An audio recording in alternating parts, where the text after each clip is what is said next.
I could not really see, regardless of what y'all can see on the camera. I was doing the best I can with what I had to work with, but I still think these turned out pretty good. So I pretty much just grilled up my patties to my liking. You know, these are about 85-15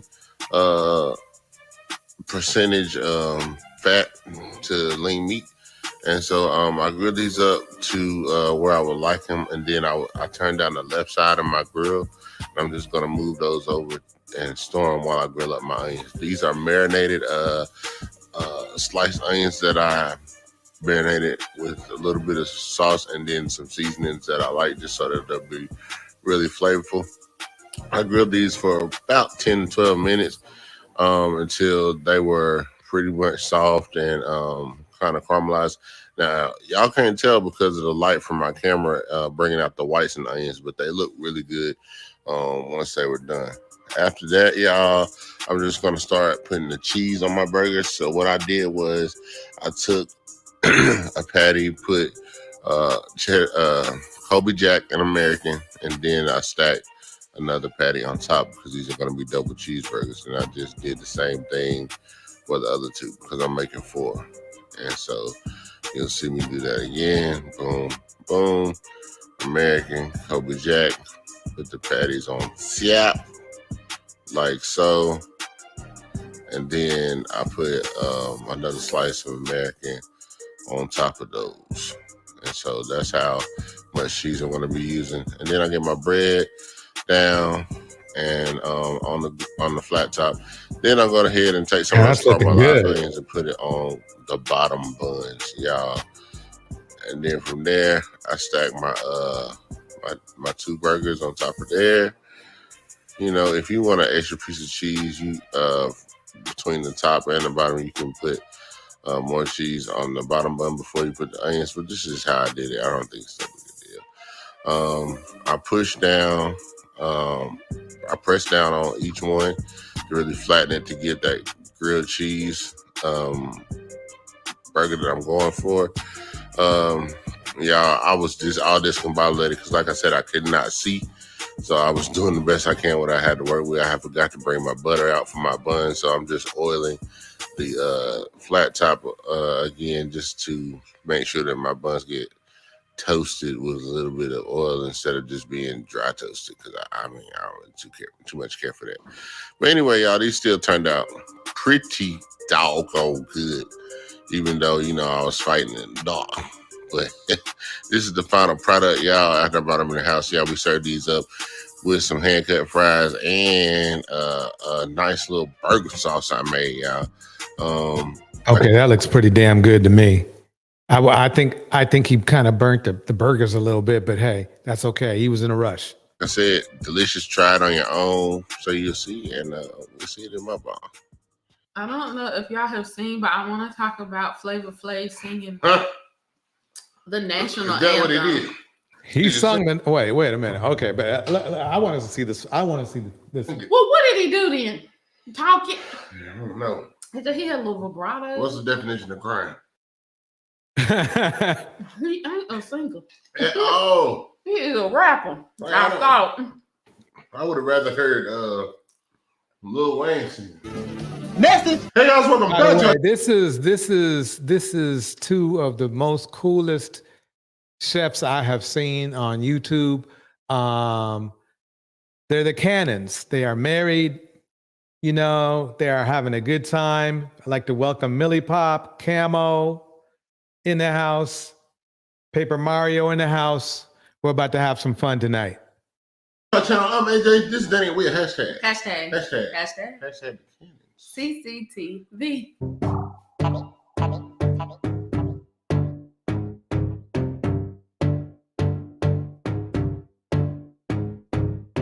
Damn, that burger looks good, don't it? You know. All right, let me keep it going though. We got a lot of. All right, crew members, welcome back. Let's see. I just want to see him take a couple bites. I just want to see him take a couple bites, folks. So don't worry, I got the show going on, but I just want to. I love hamburgers. Love hamburgers.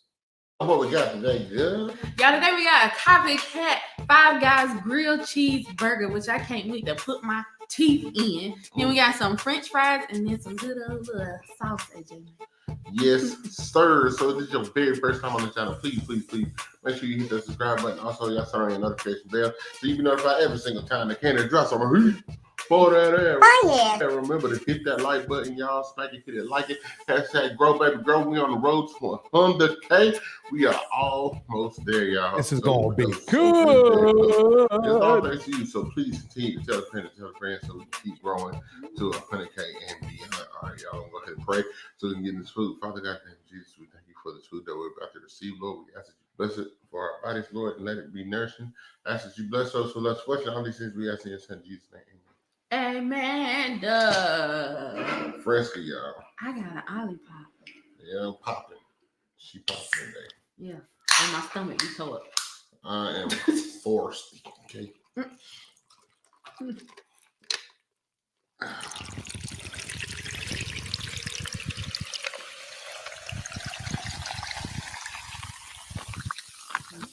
That looks good. That looks good. What?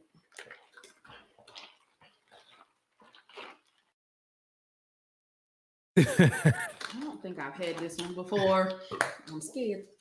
What is it, that watermelon line? Uh-huh. All right, also, this is what the burgers look like, y'all. Oh, I love burgers. I love burgers. Look at that. Oh, yeah. Let me show you how. I ain't want to take it apart, but got them grill. It's a little burnt for me, but that's okay. It's okay. I still would have tore it up. So I hope you guys are doing okay. Yeah. It's Friday. Oh, he's cutting it in half. Make it easier to bite. And it's the beginning of the month. Oh, yeah. Oh, I see now. Dang, them burger. Millie, you ain't joking. Oh, man. Oh, man. I'm going to hate to pull off of this video because this is like, oh, you just don't know. You know, after long months of keto and working out and everything, talk about, oh man, you gonna dip it in there again? You gonna dip it in there again? Oh, she gonna do that. Oh, there she goes. Oh man, that look. Oh, okay. Okay, I can't handle it anymore. Okay, let me keep going here. All right. Oh man. Put me on my back.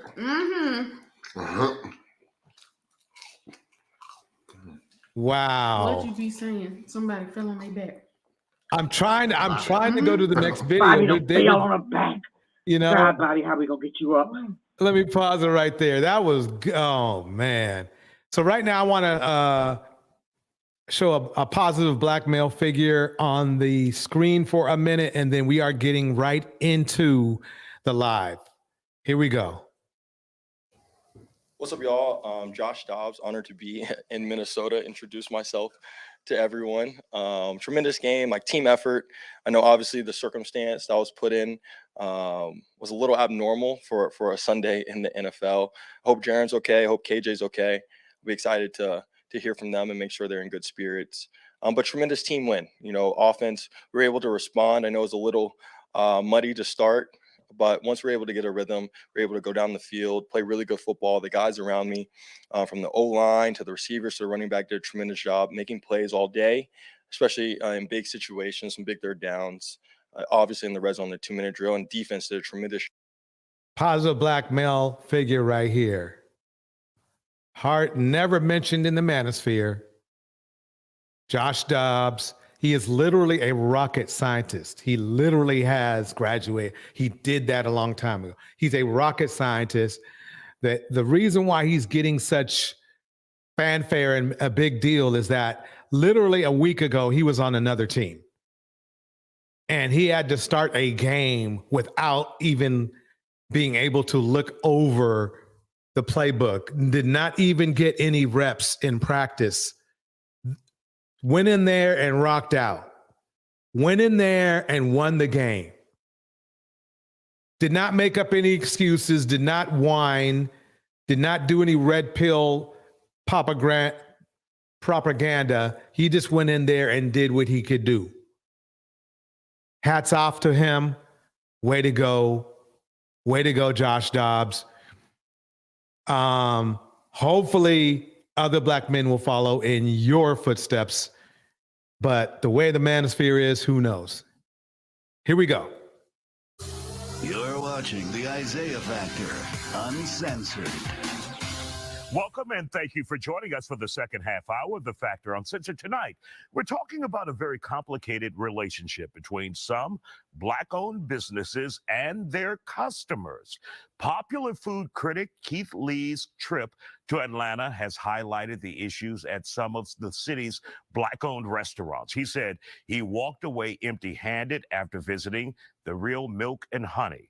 According to Lee, he sent his family inside the restaurant for service. He says employees told his family they would be unable to serve them because they were closed for deep cleaning. However, Lee says employees changed their tune after he walked in and they recognized him, offering him a table to eat, which he declined. Lee's retelling of the experience has gone viral, leading to some people on social media sounding off about some Black-owned businesses have an elitist problem, among other issues. Joining me now to talk about it, Black-owned business patron. You Black-owned? You're a Black business patron. There you go. Bevan Biggers, the owner of Meek's Vegan Pizza, Demetrius Walker. All right, yeah, he's gonna do a sound call for everybody who's restaurant owners. Of Swamp Chicken, Terry Mason, and KB, who owns multiple businesses. Glad to have you all here on The Factor Uncensored. So, Terry, when you hear some Black customers say, I am not treated with respect when I walk into a Black-owned business, it's like, what do you want? And it's not proper protocol that they may give another race. Your thoughts on that? I can attest to that. However, being from Louisiana, our first goal is to treat everyone hospitable. That's our first, that's out the gate. And that's how we are, and that's what we do. However, when actually hiring help, it's hard to really know who you hire because you don't know. These people sometimes they are rude to customers. However, it's as a business owner, you want to provide the best service. All the time, you don't get the best servers to provide the best service. KB, do you agree with that? Sometimes when you can't control your employees. No, I agree. Well, I don't know about that. I think basically you shouldn't even have to control your own employees because you choose the best employees to do the job. I mean, especially in the Black community, it's not like we can be extremely that it should be hard, not harder. It should not be hard to find people to be servers. I know it's not a great job, but a lot of people need work and they need to support themselves. So that's one aspect we can look at is that basically it's really, you shouldn't have to control your employees. You should have employees that want to be there and that are know their shit. And if you have to pay $1 or $2 more an hour, that might be something to strongly consider. Camel breaks it down like this. Someone made a video saying that if you don't have a BBL and or a million followers, they won't serve you serve in Atlanta at restaurants. Who knows? That might be true. That might be That's one of the true. reasons why in my business or the businesses I got, I'm self-employed. I do it all by myself. I Yeah. can control customer service and all that from top to bottom. Mhm. If I cuss you out, guess who you got to turn to complain to the manager? Me. Yeah. Yeah, that sounds like the problem. Go ahead, Bevan. I work in logistics, so what I do is I come in, I build your menu, help you with your bar, help you get set up. The problem is a lot of owners don't even know how to hire. They don't know how to Told properly you. Didn't I just go over that? It's who you hire. vet people, and they don't know how to train them. So it's not really the server's fault. It's really the owner, because you don't know what you're doing. You know So how to if cook. you get an employee in and you say, this is how I you're wouldn't. going Sometimes it's not that they don't know what they're doing; they just don't care. Some owners may not care.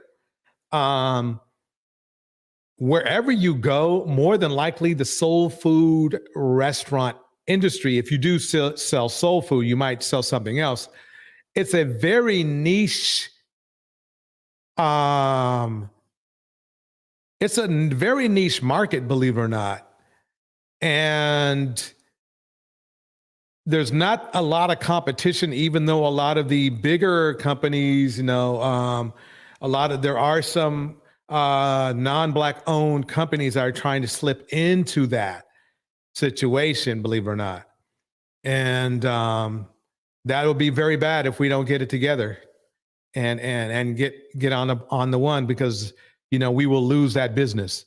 going to treat the customers like a Chick-fil-A. You're going to be respectful. You're going to always be proper with them. Then there's a difference if the Yeah. employee lays down the law of the land. A lot of these bars, they literally will open it and then they look for servers and bartenders a week, 2 weeks prior with no proper training. I've seen it a million times. They don't even try.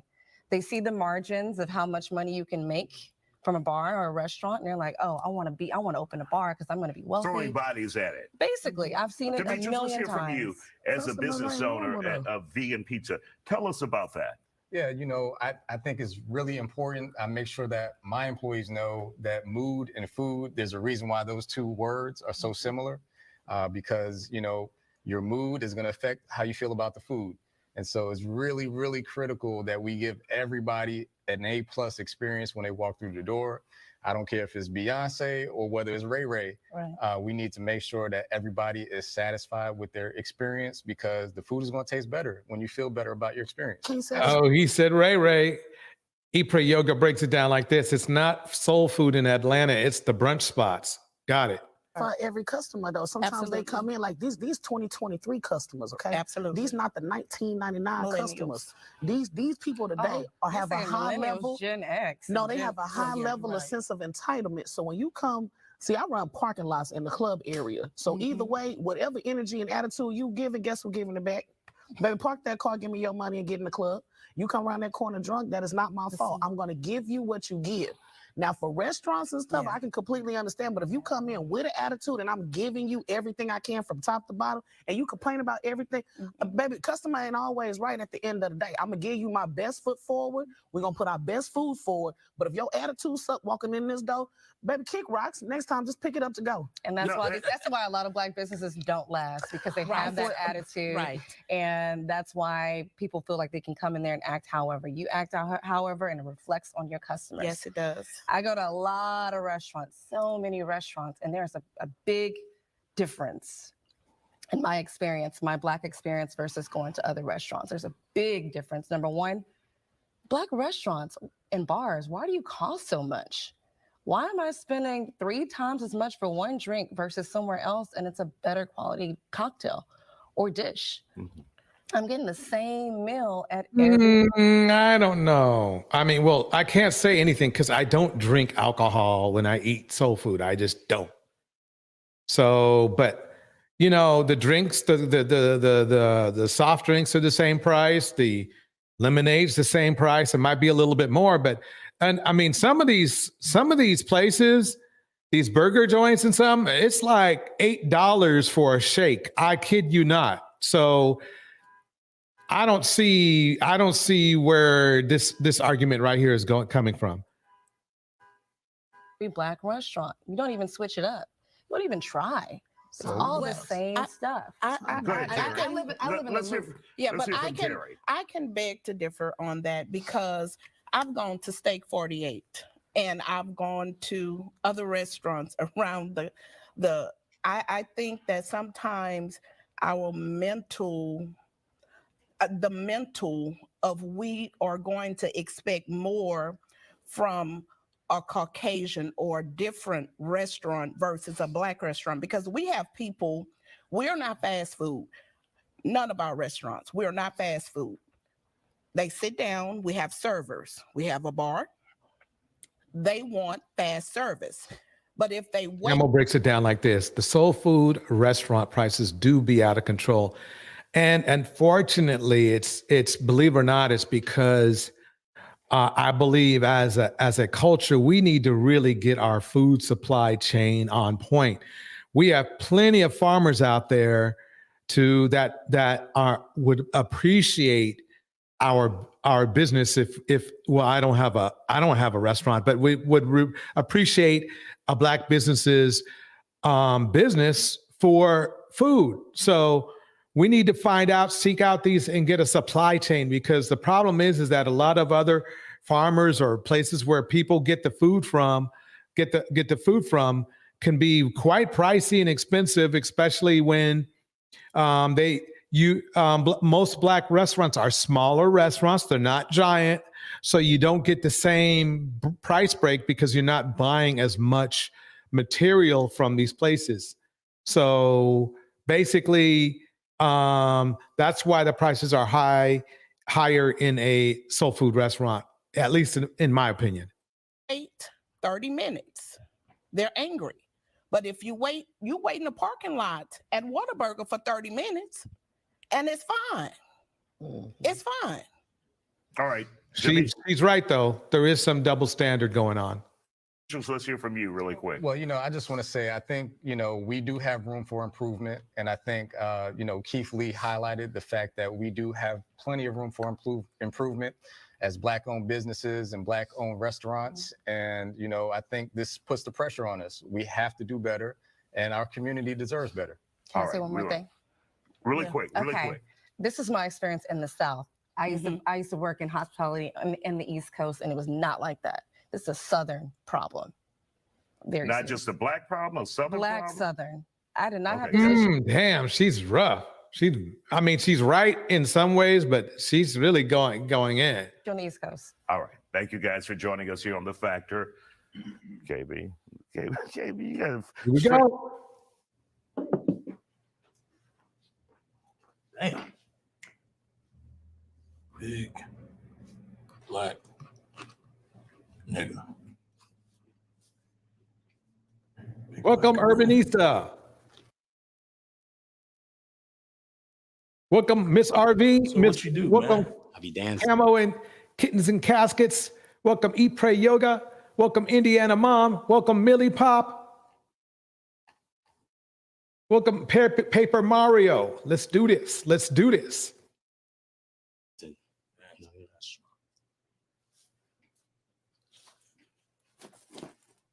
Okay, loosen the legs. Yes, sir.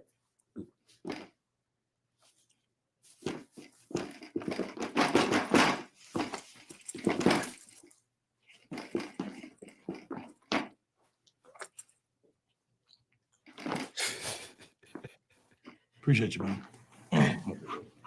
Something about this nigga pissing me off. Something about that. I don't like it. It's either the nigga too big or he too loose. Why he so big? And to be that loose, I always say it. When niggas be loose like that, they've been fondled with. Did some time or something. But when my safety and my family safety start coming into play, that's where I draw the line at. But what can't happen is when my family or the restaurants or anybody's safety start coming into play. It's absolutely overboard. Black people are upset at Keith Lee for criticizing Black-owned restaurants because they just believe that as Black people, we're just supposed to blindly support other Black people. That's the real problem. Y'all, for whatever reason, cannot accept criticism when it comes to Black people because y'all think y'all are entitled to Black dollars. Shout out to Keith Lee. Brother Keith Lee went down to Atlanta to talk about some of the food restaurants. For those who don't know, Keith Lee is a TikToker who is a food critic. And for the most part, he's been ultra positive. There's been several videos that we were going to record on this channel where people were trying to tear him down. We decided not to, give it no energy. But as two people who are residents of Atlanta, as someone who has grown up in Atlanta, and looking at what's happening after he left Atlanta, I deem it necessary for us to make a video about this because Interesting. this is crazy. It's insane. We about to go back on tour. The 5th spot of the family food tour, Atlanta. We'll be there soon. If you know any mom and pop shops that have great food, great customer service, but need the marketing, please either email me, DM me, or leave them in the comments below. God bless you. Have an amazing day. Y'all be safe. Atlanta, here we come. Every restaurant that me and my family go to, we were either A, invited by the restaurant themselves, or B, was told about the restaurant 100 plus times. From locals, from people who mention me, from people who email me, DM me. 99% of the time, I never go to a random restaurant. With that being said, my opinion was asked for. So many narratives being pushed, and it's insane to me. I'm lying. The narrative is being pushed that my eye roll is fake, and I'm lying just to help people. Then on the same hand, if I go to 2 or 3 restaurants where I don't have the best experience, now I'm tearing down businesses, now I'm being mean, now I need to shut up, now I need to mind my business, I need to sit down. Again, I can't win for losing. I understand everybody gonna have an opinion on the situation. You can disagree with me. You cannot like what I say. Completely understand. I'm okay with that. But when my safety and my family safety start coming into play, that's where I draw the line at. But what can't happen is with my family or the restaurants or anybody's safety start coming into play. It's absolutely overboard. So Keith Lee goes to a couple of restaurants. Let me pause it right there. I did drop the link for anyone who wants to come up. I do realize and understand this is a very passionate topic because everyone loves food and everyone loves a good experience as well. So feel free to come up if you'd like. The link is dropped. I'm going to keep it going. Here we go. Restaurants in Atlanta, in particular, Old Lady Gang, Milk and Honey, a couple of other restaurants as well, and you left a negative review. For those who don't know, should have went to American Deli. Should have went to American Deli, bro. Should have went to American Deli. Damn. But now, to be fair to Keith Lee, should have hit Hattie B's. Actually, Hattie B's be fucking up sometimes too. All around, a very mixed review of Atlanta. Now, unfortunately, a lot of people got upset at him because, how dare he? How dare he say anything negative about Atlanta? And all these black people, these black-owned restaurants. How dare you? The business owners in Atlanta seem to think that their customers are there to serve them and not the other way around. They act as if their customers need them and they don't need their customers. I feel like. Let me pause it right there. If you feel that is true, put a 1 in the chat. If you feel that it is hit and miss, put a 2, and 3 if you don't agree with the gentleman just said right there. Definitely want to find out what's going on. We definitely want to try to help improve the dining experience anywhere, but we're starting with Atlanta. I'm going to keep this rolling. Here we go. Like Atlanta restaurants, they don't like to make money. I feel like they don't like people. They don't like their customers. They just don't fucking like Dang, it. Cardi B got in the mix. Holy moly. The amount of people, that feel like this lady is astounding. Keith Lee did nothing wrong. All he did was expose you. That's it. And now you pissed off that you got exposed. So a bunch of people started making excuses for a lot of the restaurants that Keith Lee was trying to criticize for. It's very irritating, especially because a lot of people who are making excuses for these restaurants, y'all don't live in Atlanta. I have no idea what the experience is for Keith Lee. I have no idea what he was going through. I have no idea what it means when it comes to some of these Atlanta restaurants and how poor the service is. This is the weird thing. I've mostly done my soul food eating in California, and it's weird because I rarely had a service issue or noticed a service issue because who knows, I'd be so laid back sometimes I just don't care. But I never really had to have an extended wait, at least at the restaurants I was lucky enough to go to. Maybe I was just super lucky. There have been times when I have gone to regular food restaurants and had a longer wait. So I don't really have too big of an axe to grind. The Urbanista, welcome to the stage. It's good seeing you. Hey, DJ. Oh my goodness. I have so many opinions on this. So I live in Atlanta, right? And I am a foodie. My husband and I are big foodies, right? And I agree with everything this guy said. I've had problems at Milk and Honey. It's even been to the point where I reached out to their management. I do a lot of consulting work. I've worked in the um, restaurant industry. We know when I was in grad school years ago, right? I bartended years ago. I went to restaurant industry years ago. So I'm very familiar, right? And right now, um, I do a lot of, process improvement work.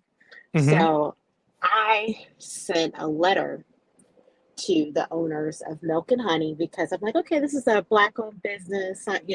I wouldn't mind lending them some help, right, around how to improve their processes. And I literally got the nastiest message back from the owner of Milk and Honey, basically saying, well, we make money and we don't really care what you have to say, and we don't care about customer service. Thanks anyway. Yeah. Wow. It is out of control. Atlanta's a great city in the sense that entrepreneurship is wonderful for Black people. There are a lot of great restaurants. So it's not just soul food restaurants.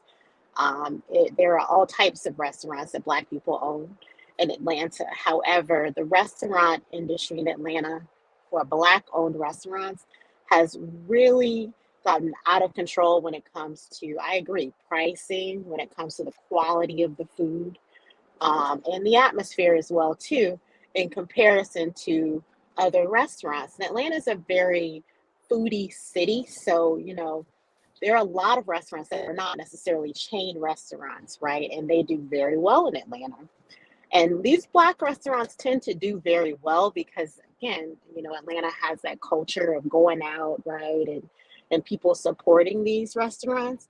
However, a lot of the owners will get managers that they know, so they're not really getting people that understand the industry, right? And it goes back to what that lady mentioned earlier, is they're not hiring the right people, they're not training people properly because they get their family members or friends to manage the restaurant, right? So you kind of start off at a deficit. So I agree with everything this food critic said. Atlanta definitely needs to improve on the restaurant industry, particularly the Black restaurant industry overall here. Would you say that the Black-owned restaurants are mostly owned by men or women, or would you say it's split down the middle? I'd say both. Yeah, both. And there are some good Black-owned restaurants. We found a lady. Actually it's a lesbian couple, believe it or not, that owns 3 restaurants here in Atlanta, and they're in Black communities, and fantastic food, fantastic service, right? I mean, it's literally like going to a restaurant in one of the higher end communities, right, in Atlanta. And the difference is, quite frankly, this woman has been in the restaurant industry for over 30 years. Wow. She's a chef, and her partner actually has a business background. So her partner runs it from a business perspective, and her partner worked in customer service for years, from a business perspective. So they're able to really operate all 3 of their restaurants well because they have the experience in the background. And what I find is, to that lady's point, a lot of the restaurants in Atlanta, people kind of just throw them up because they can make money, and they don't really have the background to operate it well. And then also, they don't hire the right people that have the background to operate it well. I see. So they're kind of like, it's not nepotism, but they're frienditism, where they just kind of hire their pals and don't care about the quality that that the servers are giving, or that Yes. or the timing. I see. Yeah. So it's, they're just the hot restaurant, right? So it's funny, like my husband and I say at this point, we're like, hey, look, if they have a hookah, or if we see a certain crowd, we're not interested. We're not going. Because Okay. it tends to be that type of atmosphere. Well said. I mean, the Urbanista, you just gave us a lot of great information.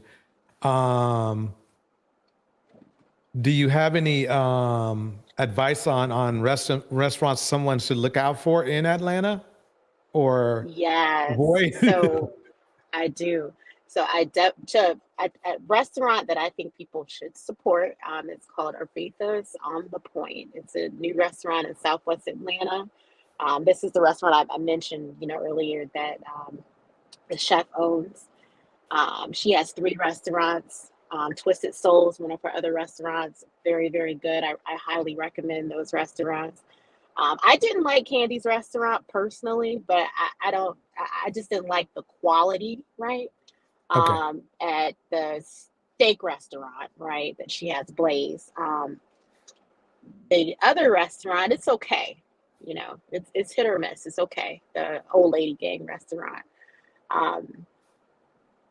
Yeah, and then I personally, even though I think they're a little pricey, there are some really great Caribbean restaurants in Atlanta as well too.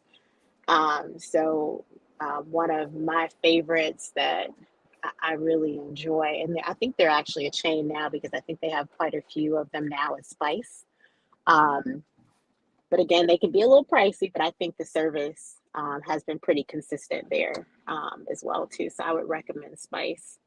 And there's some other hit or miss kind of places that you can find in Atlanta, but I do think that people like Milk and Honey and some of these other restaurants should take note of what the guy who critiqued the restaurants in Atlanta, because yeah, he's absolutely correct. And just because you're making money right now, I think they're thinking short term, they're not thinking long term. Right. And if you want to sustain business and you want to continue to grow and continue to open more restaurants and potentially open up a chain like the young lady who does Slutty Vegan, for example, she has a whole chain, her and her husband now, of restaurants outside of Atlanta right now. So I think, and she started, in Atlanta. I think that as you're building your brand, you need to be very concerned with customer service and what feedback you're getting, right, from people that go to your restaurant. So that's Well my said. 2 cents, DJ. But when I heard this, I said, "Oh man, I have to talk Good thing about she this. mentioned Please Slutty drop the link." Vegan. Yes, Slutty Vegan. Have you been? Yes, I used to work at the Birmingham location for 2 months Oh, last you year. did. Okay. Yes. So what did you think? How did you think The, the operations were there? the food was good. The thing, it's really not the food that I had trouble in. It was some of my coworkers. Maybe maybe two coworkers I had issues with. One of them pissed me off to the point I quit. What happened, if you don't mind us asking? He had a bad attitude. He was Oh. one of those. He was one of those degenerates we talk about on this channel all the time. And he been in. I think he been in jail a couple of times. And this guy was in his late 40s. So, and he was one of the main ones that I always had a bad attitude with me. Like every time I came to work. So, Got it. Let me play a little bit more of this video here. I'm going to go on to actually the next one. As a Detroiter, I know that when people who are not from Detroit jump in Detroit business, I feel away. So I'm going to tread lightly with this week's topic because I'm inserting myself in another city's business. Now, last week, social media influencer Keith Lee set the city of Atlanta on fire. For those unfamiliar, Keith Lee is a well-known social media food critic who has millions of TikTok and Instagram followers. A glowing review from him has changed the courses of small businesses literally overnight. Now, in Atlanta, Keith basically exposed a classist restaurant subculture that seems anti-customer and in some cases very anti-Black. Some people were so upset about what Keith shed light on that they not only threatened some of the restaurants he visited, but they had the nerve to threaten Keith and his family over some fucking food critiques. And as of the recording of this podcast, Keith is shutting down his food tour. You can disagree with me. You cannot like what I say. completely understand. I'm okay with that. But when my safety and my family safety start coming into play, that's where I draw the line at. But what can't happen is when my family or the restaurants or anybody's safety start coming into play. It's absolutely overboard. Especially when I was asked to give my opinion. Because you telling me my opinion only matter if it's positive. Because if it's positive, you got my face plastered on the wall and you saying Keith Lee been here. But if it's negative, I need to sit down somewhere and you don't know who I am. That's crazy to me. So I'm fucking bothered for a lot of reasons. Threatening anybody's physical safety over a critique is just asinine and weak. But let me recap for you how all this shit started. Keith and his family spent a weekend in Atlanta reviewing food spots that were either suggested to him or he was invited to. One restaurant that invited him to visit is called Old Lady Gang, which is owned by Real Housewives of Atlanta star Kandi Burruss and her husband Todd. And this was Keith's review. Yesterday, me and my family were at the One Music Festival. Somebody who works with Kandi Burruss walked up to us and said they've been trying to reach us since we got to Atlanta. He said he'd been constantly emailing me and constantly DMing me for me to come to Old Lady Gang. I got it. Let's try it and rate it 1 through 10. As you can see, I don't have any bags in my hands. Me and my family showed up and we attempted to order before we got here. We called the number they had connected on Yelp 3 times, no answer. We tried to order through DoorDash and it said it was temporarily closed. So when we pulled up, I sent my family in to order for us. They said on the weekends, due to being busy, they don't do any takeout at all. They do to-go orders? No, we don't do to-go on the weekends. Oh, okay, so sit and dine. Yes. Okay, thank you, sweetie. We appreciate you. Which is completely understandable. So what we decided to do is my family's gonna go eat. They're gonna come bring the food out while I'm sitting in the car, so they have no idea I'm here. My family asked how long the wait was to be seated. They said an hour to an hour and a half. Yes, hour and a half. Okay. She also said they didn't have any reservations available, so they didn't take down any number, any contact information, nothing. Now, considering that you couldn't call ahead to order, they didn't take reservations, there was an hour and a half wait, and they never took any of their information. I mean, what kind of review would you expect? And on top of that, things switched up real fast when Keith himself got involved. My family then came and relayed that message to me, and I decided to go in myself. We walked in and we were greeted by a nice young lady. And then I met some amazing people who were eating there, and we took some pictures. God is amazing. As soon as me and my wife were done taking pictures, the lady said the table was ready. As always, I don't want any special treatment. I want to be treated like everybody else. I pay for my food like everybody else. I'm a normal person. I'm a normal customer. Things like this is exactly why I do reviews the way I do. Just because I have a certain amount of followers on. He's good. He's very good. I mean, he's not just a hobbyist who's doing this. He's really good. Social media don't make me different from nobody. Considering all those circumstances, I personally think Keith was pretty gracious. Now, Kandi did respond with class and apologize, explaining that the restaurant doesn't take orders on the weekends because they're too busy and don't want to overwhelm their workers. But she didn't really address how that hour and a half wait time went to 5 minutes because he walked in. Nevertheless, from a PR standpoint, Old Lady Gang didn't handle it too badly. As for the restaurant, The Real Milk and Honey in College Park, they clearly weren't advised correctly on how to handle a crisis. Before we came, we attempted to call our order in. We were greeted with an automatic message that said they do not take call-in orders. The automatic message said the only way you can do pickup is through DoorDash. We went through DoorDash, they was closed. But online, it said they closed at 5 o'clock. We went on DoorDash at 4 o'clock, but we were already here, so we just went inside. I stayed in the car and my family went in and they told them they were closed early for deep cleaning. Yet the door's wide open and it's people still going in and grab their orders. Now we have no idea if those people ordered beforehand or what the case is. Also, the people who relayed this message, my family said were really nice. It's just the rules. And so far being in Atlanta, I found some places do have unique rules and this is one of them. I want to be very clear, we're not blaming one person or saying one person was rude. In plain terms, don't call this restaurant trying to get nobody fired. Ain't nobody do nothing. This is just the rules they had. If you don't like their rules not for you. And for me and my family, the rules just went for us. We just not their target audience. For the record, afterwards, I did walk in and they did recognize me and they attended the services, but I respectfully declined. Again, these are the facts. No call-in orders. DoorDash was a no-go. Closed early for deep cleaning. Basically, it was a busted trip. You think the owners of The Real Milk and Honey would have been a little bit embarrassed or at the very least contrite? Well, you would be guessing wrong. Let me pause it real quick. Conscious Mind Love in the house. New Diamond in the house. Miss RV in the house. Mistress Newbie in the house. Mr. DJ Music is in the house. We have also on the stage, the Urbanista, and also J Mike, along with Mistress Newbie and Legs for Life. Millie Pop is here. And let's see, Camo is here, and Indiana Mom is here. Lily Lotus is here. Thank you for everyone for coming. Okay, I see the Urbanista just dropped off. I just had one more question, but that's okay. Okay, so let's keep it going. Here we go. Did you see this Keith Lee video about The Real Milk and Honey? And who is this Keith Lee? Daddy, you don't know Keith Lee? Yeah. No. And if you thought that was bad, one of the employees at The Real Milk and Honey went on TikTok and said, quote, "Y'all let an autistic man tell you where to eat." Keith Lee is a good Christian because, boy, I would have spent the next 6 months frying that. Man, Oh my God. that's crazy.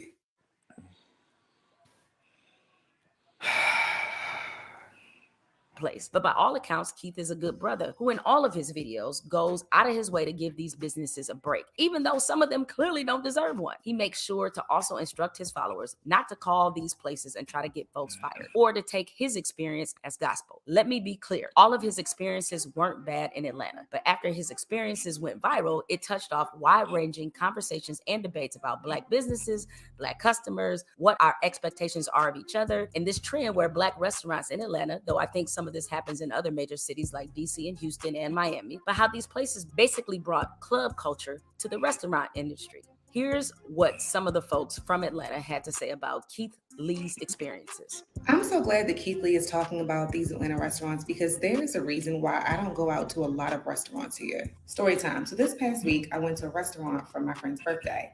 And this is the reason why I didn't act a damn fool. It was her birthday. So another friend in our friend group handled most of the issues because I just wasn't in the mood. From the time that we sat down and ordered our drinks to the time that my drink actually arrived, it was an hour and 18 minutes. Wow. There's just no reason for that. There's no reason for that. Have you ever had that experience, Tevin? No, I don't. I mean, when we do go out to restaurants, it ain't nothing like that. I mean, hour and 18 minutes. That's like, okay, they just forgot you were there. Basically. You heard me right. Y'all already know Keith Lee is in Atlanta, and let's talk about it because I have several reasons I think the food industry in Atlanta is such ass, complete and total trash. You know, Keith Lee. Yeah. Oh, man, the Urbanista, you have so many people that are disagreeing with what you were saying. Man. He's a man of God. He not gonna tell y'all and drag y'all like y'all need to be dragged. So let me tell you my thoughts. First of all, if I go to brunch or lunch or dinner or any type of meal, why is there a full page of rules and regulations I gotta follow before I can get something to eat? Keith Lee said in one of his videos, you can't call ahead, you can't order ahead, nothing. Exactly. That is ridiculous. A lot of these Atlanta restaurants want to be exclusive so bad, but when you go in there, you can see that it's just for aesthetics. The food is not good. The drinks are not good. It's just an aesthetic. It's an Instagram restaurant. You go there and you take pictures. That is what these restaurants have put high on their priority list. They have not put food or customer service or any other experience high on that list. Now, I don't know about y'all, but I can't eat vibes. I can't eat clicks. A couple months ago, I reposted comments from a Black woman who was critical of Black-owned clubs, lounges, and restaurants operating in Houston because she believes a lot of these establishments are financially draining Black customers. I love to see Black people doing good in Houston, but I think now it's to the point, it's like we're burning our people out financially with a certain lifestyle. Oh, that's a good topic. And I'm not catering. I don't like that. You know what I mean? There's nothing wrong with getting money, but it's our people. From what I can tell, you go out to our clubs. Like I can go to an expensive 5-star restaurant. They're not gonna charge me 20% gratuity on me and my husband or me and my homegirl. I'm not gonna pay. The valet is usually free when you pull up, as long as you're going to the restaurant. You know what I mean? Even if you go to a hookah lounge, you go to a classy hookah lounge, you're gonna pay 25 to 30. So there's nothing wrong with Black businesses getting money, but I think they're draining us of the money. So now we're back to an age-old argument that is steeped in some very familiar stereotypes, that Black businesses lag behind in customer services and professionalism, and these establishments have a strong tendency to overcharge and implement strict policies because they serve a Black customer base. And Black customers are supposedly rude, don't tip, y'all know the rest. Let me be transparent here. I've never had a bad restaurant or club experience in Atlanta, but that's because I'm usually rolling with people who typically have enough clout to avoid those issues that the average person sometimes encounters on the Atlanta scene. I'm also not outside like some of y'all are in Atlanta. I'm too old for some of these places. They're loud, I can't hookah and chicken at the same time. I'm lazy. And unless I'm truly motivated, if you got a specific dress code, I ain't got nothing for you. I'm not your audience, and I'm totally fine with that. But from where I sit, I see a lot of room for blame and understanding on both sides. One of the reasons Black businesses struggle to scale and maintain quality service is because they disproportionately face obstacles that non-Black businesses do not. Only 1% of Black business owners obtain loans in their founding year compared to Right. Yeah, this is the problem. I was thinking that caused a lot of issues is basically food chain, which is linked to capital, which is linked to, equipment and advertising and everything else. 7% of white business owners. Black and brown business owners also are 3 times more likely to be denied a loan. And if they do receive one, they are likely to receive a lower loan amount than white business owners. And not only do we not have access to the same capital, if a Black business is in an underserved area, a Black business owner will be forced to pay more overhead for security and insurance. And unfortunately, that Black tax is often passed down to the paying customers. Too many of us have had experiences with Black-owned businesses where we aren't treated with dignity or respect, and the professionalism is sorely lacking. Case in point are the rules at a lot of these bars, lounges, and restaurants that we know are only in place because they're serving a Black customer base. Take a look at the house rules for the aforementioned Real Milk and Honey. 18% gratuity for priorities of 5 or more, or checks larger than $75. No reservations, no menu modifications. So if you have a food allergy, oh well. No parties larger than 4 or more. 90-minute limit on a table. And no waiting area Oh my inside. God. So your ass is just basically gonna be waiting in the car if you have That's to why wait I'm to get a playing. I'm table. not. Wow. I'm not really Wow. going That's If, when I go back to Atlanta, I'm not definitely not going to Milk and Honey, but At white-owned establishments, you see some of these same policies: automatic gratuity for big parties, and in some cases, any party. Also, a restaurant not taking reservations isn't unusual, but I'll be honest, rarely at these sort of white-owned spots or places where white folks frequent is there a time limit on a table. Rarely do I see an entrance fee just to get in the restaurant. Additional charges for condiments. If you want people to be committed to supporting Black businesses, you can't be charging us 25 cents for air once we step into your spot. Now, I can already anticipate some of y'all typing in the comments, well, if you just broke, just say that. Your girl is hardly broke, but wherever I go, I want to feel good about spending my money. I want to feel like I'm doing something worthy. I don't want to feel like I'm being price gouged or that I'm living in some version of Jim Crow. But at the same time, let's also not absolve customers for bad behavior, because I have certainly witnessed some of us behaving rudely and disrespectfully in Black-owned businesses, knowing damn well we wouldn't dare show out like that in a white restaurant. Some of us don't want to pay for the exceptional service that we demand, or we think just because we're patronizing a Black business that we're owed something. These are professionals who deserve to get paid for what they are worth. Bottom line, true. Kick out the bottom line, Jamel.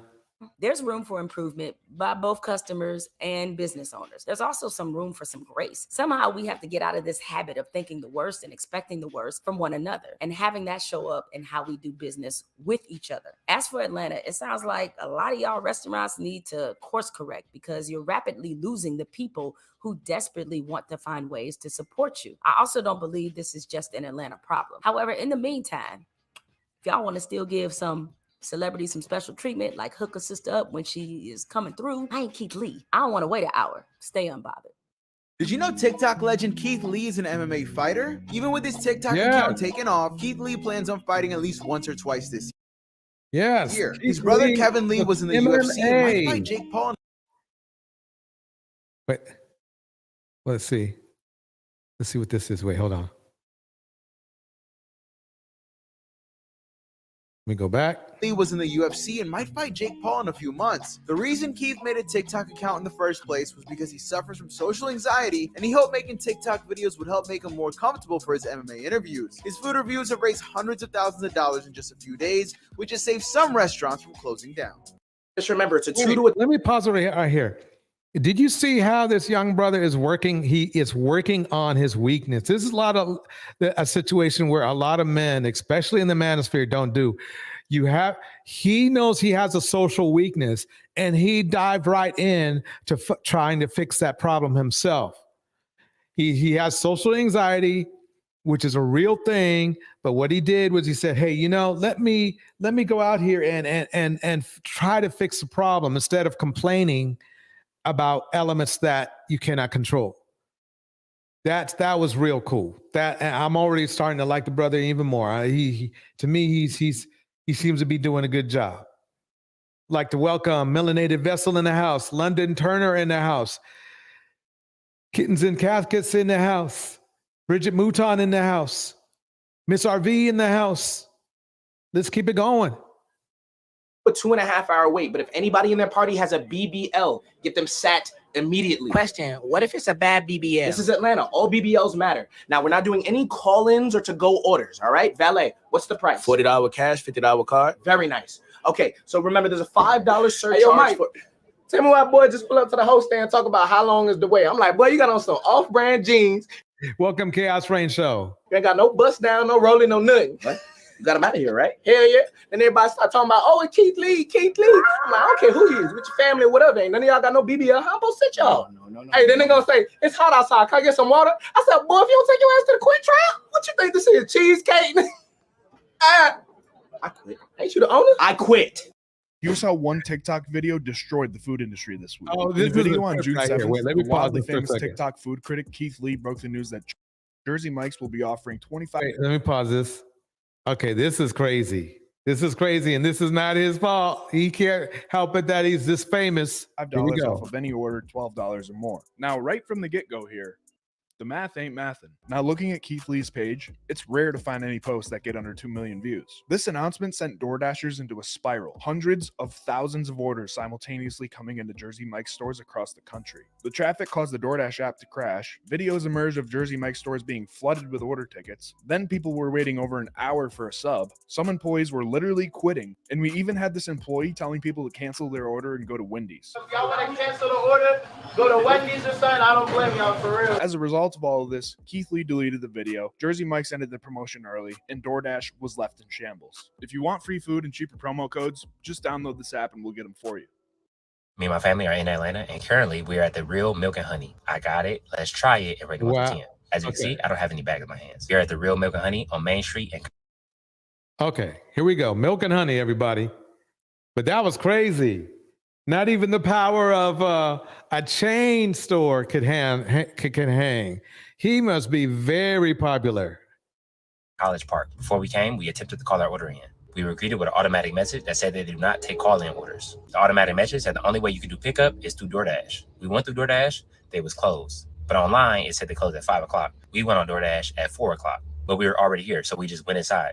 I stayed in the car and my family went in and they told them they were closed early for deep cleaning. Yet the door's wide open and it's people still going in and grab their orders. Now we have no idea if those people ordered beforehand or what the case is. Also, the people who relayed this message, my family said were really nice. It's just the rules. And so far being in Atlanta, I found some places do have unique rules and this is one of them. I want to be very clear, we're not blaming one person or saying one person was rude. In plain terms, don't call this restaurant trying to get nobody fired. Ain't nobody do nothing. This is just the rules they had. If you don't like their rules not for you. And for me and my family, the rules just went for us. We just not their target audience. For the record, afterwards, I did walk in and they did recognize me and they attended the services, but I respectfully declined. I'm a normal person. I pay for my food like everybody else. I walk in spots like everybody else. We are all normal people. Respectfully, if you're not going to do it then, don't do it now. God bless you. Yeah, we're just trying to get some food. But I am going to make this very clear. I do not support, condone, or agree tearing down these businesses. While we personally may not have the best customer service experience, it does not mean you will have the same experience. That also don't mean go on Twitter and tear these businesses down.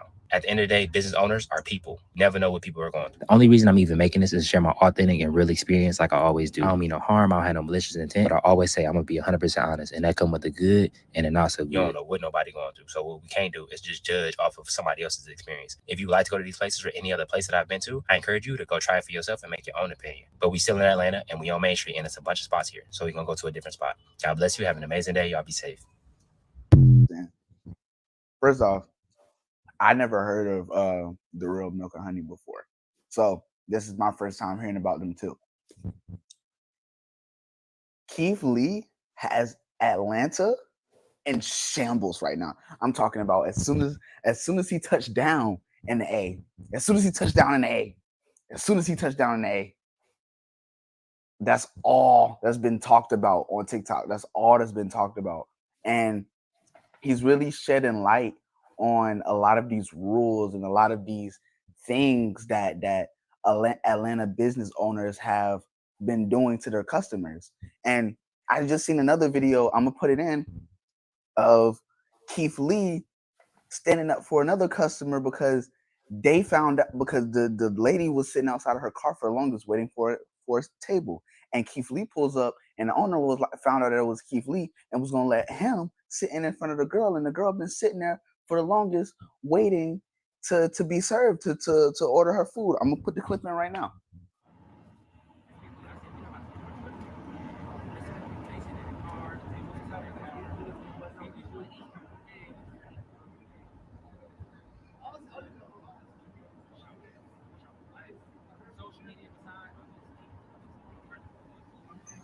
Yeah, he told them, they told him, when he walked in, they wanted to get him a table ASAP, but we told him we've been sitting in the cars, couldn't sit down, and they tried to let him skip in front of us. He like, nah, if they can't eat, I don't want to eat either, because how the hell y'all gonna give me a table and don't get them no table just because y'all know Wow. I got social media?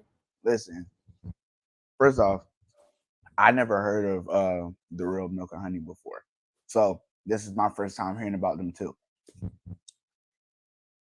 Keith Lee has Atlanta in shambles right now. I'm talking about as soon as he touched down in the A, as soon as he touched down in the A, that's all that's been talked about on TikTok. That's all that's been talked about. And he's really shedding light on a lot of these rules and a lot of these things that Atlanta business owners have been doing to their customers. And I just seen another video, I'm gonna put it in, of Keith Lee standing up for another customer because they found out, because the lady was sitting outside of her car for the longest waiting for a table. And Keith Lee pulls up, and the owner was like, found out that it was Keith Lee and was gonna let him sit in front of the girl, and the girl been sitting there for the longest waiting to be served, to order her food. I'm gonna put the clip in right now. Fresh off the plane, ATL, the first place we went to is Atlanta Breakfast Club. I got it. Let's try it and rate it 1 through 10.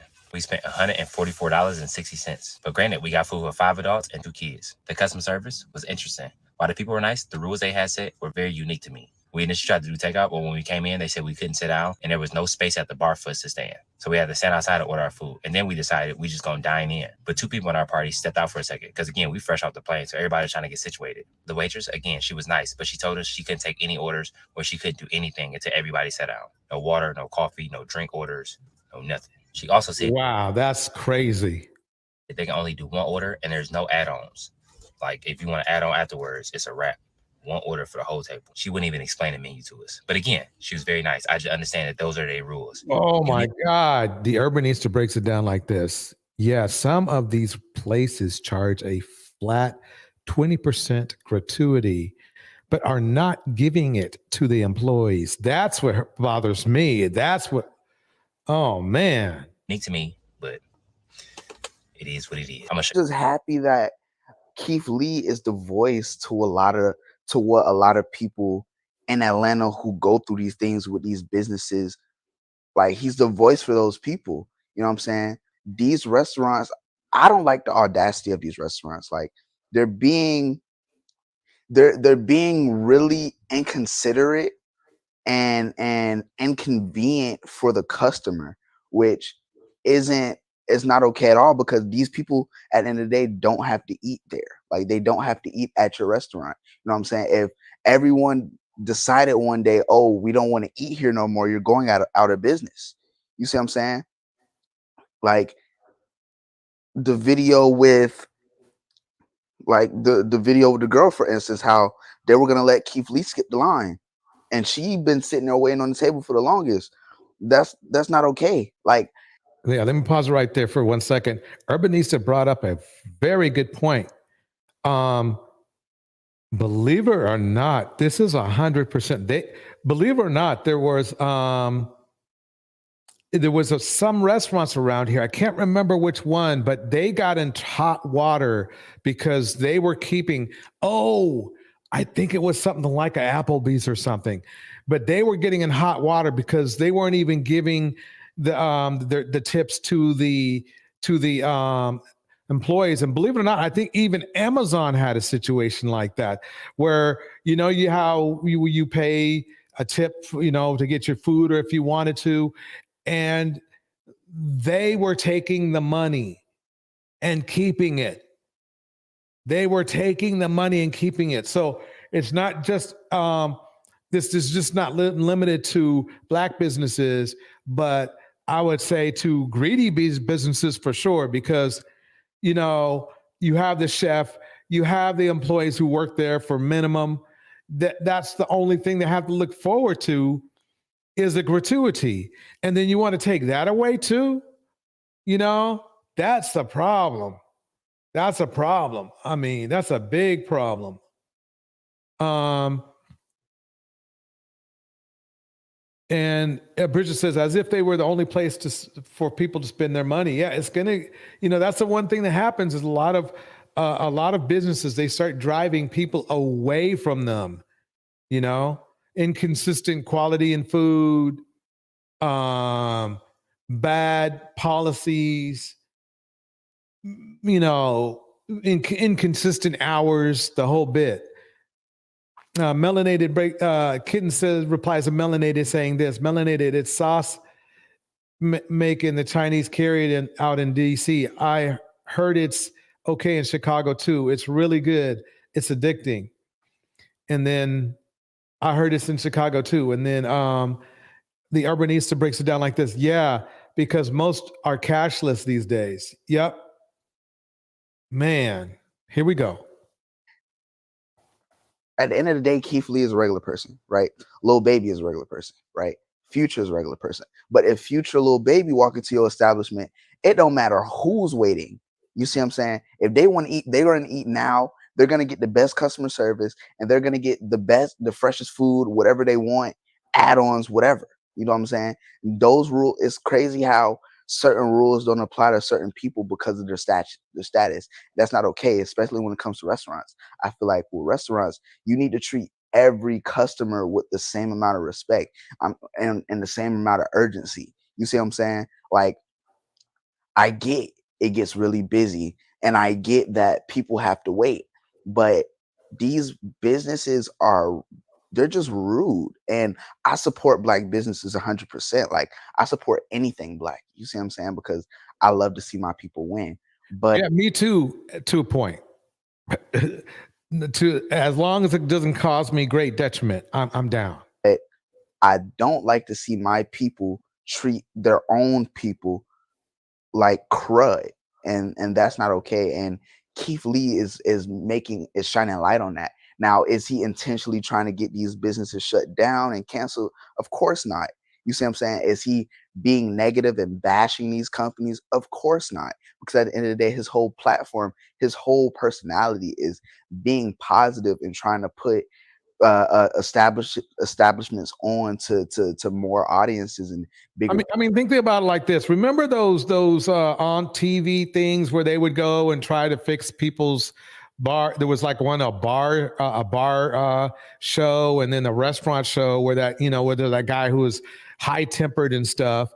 And obviously, to me, I'd rather be have one of those shows and have Keith show up than this high tempered bar guy. But the thing is that after those places did their upgrades and changed their policies and did better, were giving better service, they got more customers. People are willing to always give a place another try. They really are. Sometimes, I've been to some places where there aren't that many places to eat. So what you do is you try to focus on what they do good. And what I heard is a lot of places with a lot of things that were, Gordon Ramsay was one, but there was another guy too. I forgot his name though. He was not really a chef. He was more of a bar management operations kind of guy. But no, I mean, the thing is that sometimes there's things that you do if you overwhelm the chefs. The plan is that you reduce your menu to something that they're really good at. Obviously there's other ways you can do it, or you can buy more equipment. You know, sort of like that. Sort of like that. Here we go. And more people. You see what I'm saying? But in a nutshell, these restaurants are making themselves look bad because them not realizing that Keith Lee, when he orders food, he doesn't order it as Keith Lee. He has people go pick it up for him, and he orders it as if he's a regular person, right? So the way he's ordering his food, he's showing the people how these restaurants treat normal people that Right. He sure does. There's no glamour going on here. Melanated Vessel breaks it down like this. Exactly. The messiness needs to stop in that industry. The people have spoken. Want to eat at their establishments. This is how they treat them. They treat them like they're not important. They treat them like their food isn't important. Like they have to wait. Like but as like the Milk and Honey Lounge, for example, he tries to order it on DoorDash. It says on DoorDash that they're closed. He tries to order in. They say, oh, we don't do order ins and automated message. That's it. Bar Rescue, Mr. DJ Music. Thank you. Bar Rescue. John Tatter is his name. Thank you. That's what it is. It was Bar Rescue. But it wasn't just straight up bars. They were always bar restaurants. They weren't just straight up bars. And that's why it was kind of relevant. He goes in, the doors are wide open. People are in there getting their food. He goes in, his people goes in. They try to order food. They say, no, we're closed. Keith Lee walks in. It's all of a sudden, oh, we'll make your food. Right. So that was where the elitist thing came in. Obviously, Keith Lee is not an elitist, but it was just the behavior that these bars have. Probably what they do is they wait for somebody famous to come through and they give them top service. Everybody else kind of gets, the backup, if you know what I mean. We're going to break this down. Let's go into Shannon Sharp and Chad Johnson, better known as Ocho Cinco. The whole story, the whole saga that they went back and forth with Keith right now. I got you. I'm a service type of guy. Wait. Let me go back. Here we go.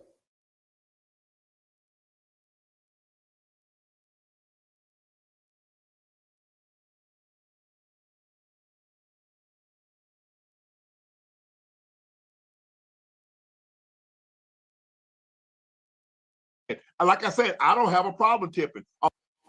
Can we go back? Okay, let me go forward. Or his family initially was turned away only to be offered a table once they realized they were with him. Restaurants have received death threats. Cardi B talked about Lee's food tour videos, IG. I feel like Atlanta restaurants, they don't like to make money, she said, describing how difficult it is for her to order food in the city without having to mention her name. Damn. Okay. Let's break it down. Right now, Landon Turner says this. I just think the discourse online is nasty, though. Like, we never miss an opportunity to uplift Caucasian people, restaurants, that's true, while also putting down our people. That's, that's true. It's true. It's true. There's nothing else to say about it. And to me, it's like sometimes we even go too far. We put too much on, oh, well, this hamburger was so great and this and that and this and that. And we go to a soul food restaurant. And it's like, oh, the food was okay. But really, technically, the food tasted better than the other restaurant. You just wanted, I don't know. We're just built like that now, unfortunately. Melanated, they sell it at the grocery store. I think this was, you and Melanated are talking about some food that I want to know about. But the Urbanista breaks it down like this. He is right. They have to do a better job of accepting feedback. Boom. Boom. I don't know how often you've been to Atlanta, but the Atlanta food scene, we unique because a lot of times it's all about dressing up. And it's an hour and a half, 2 hours, 2.5 hour wait time. A lot of times, Ocho, you got to eat a meal before you actually go to the restaurant because you're going to be hungry damn again before you actually get in the restaurant. So it's perfect. Damn. And look, I don't want people to think what's going on is unique to Atlanta and Black restaurants. Normally, Ocho, you know this from being a professional athlete. We get privileges sometimes at the restaurant, and sometimes we get to get things that normal people don't get. It happens. I don't like it. Ocho. So you've never gotten the table because you were Ocho Cinco. I'm not talking about that. Yeah. And when they do, and you know me, you know how I move, and everybody in this chat knows how I move when I go to restaurants. If you seat me first, you understand what's coming at the end when it's time to tip. I've been doing that 20-some years. Okay, but I like the fact of what he's doing right there. Kittens and Caskets breaks it down like this. Landon, it's true though. It's not fair to the average working person that spend their money to support Black restaurants only to be treated like trash because of their social status. Boom. This is it.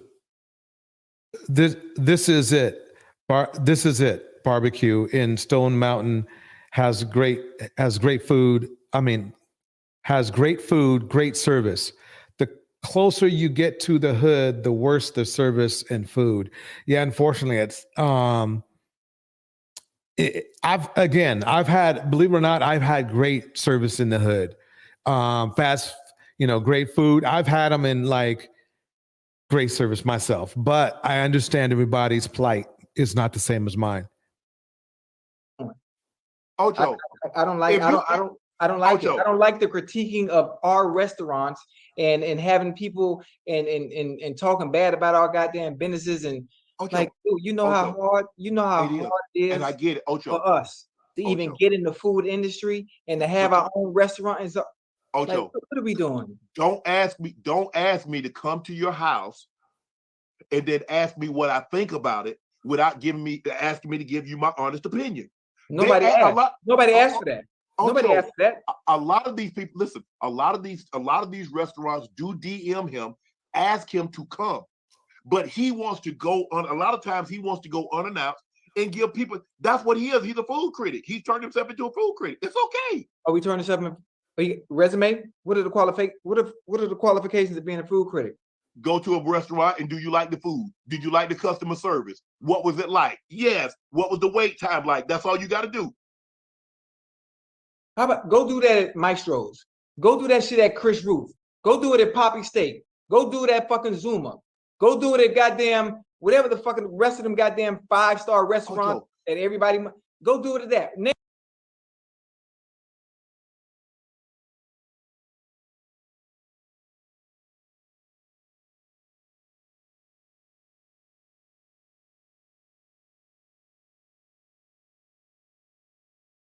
Name one of the restaurants you go to in LA. Name one. Where you and Selena Gomez went? Where y'all went? What's the name of the restaurant y'all went to? I don't forgot now. You know. I honestly forgot because I have never been there before. Go do it at their restaurants and give them the bad press and all the bad. Ocho. Because you're Black doesn't mean you're above criticism. I'm not saying you're above anything, but go do it there. It's hard enough for us as it is. Now here you go. So in other words, if he got bad service, he's supposed to just let that slide. Service wasn't bad. Service wasn't bad. Service because it wasn't. It wasn't. I ain't never had bad service.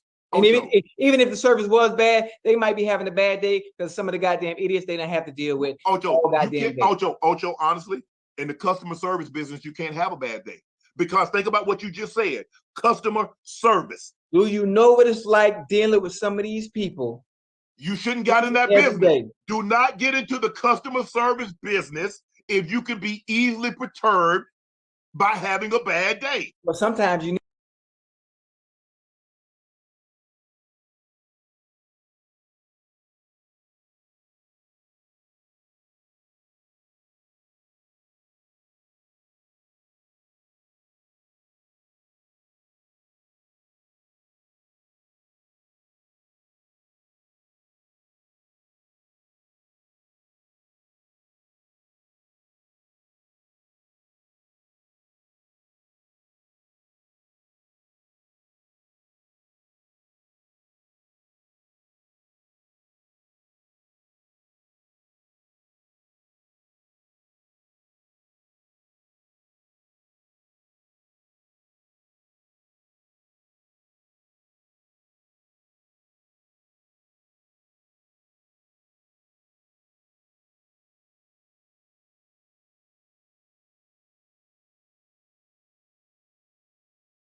My bad. My bad.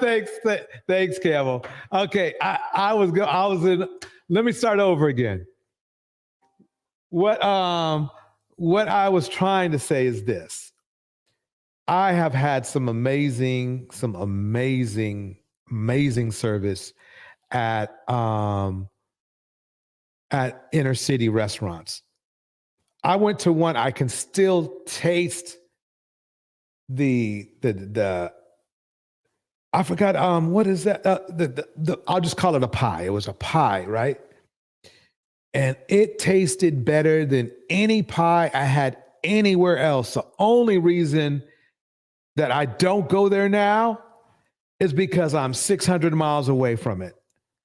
That's the only reason I don't frequent it regularly.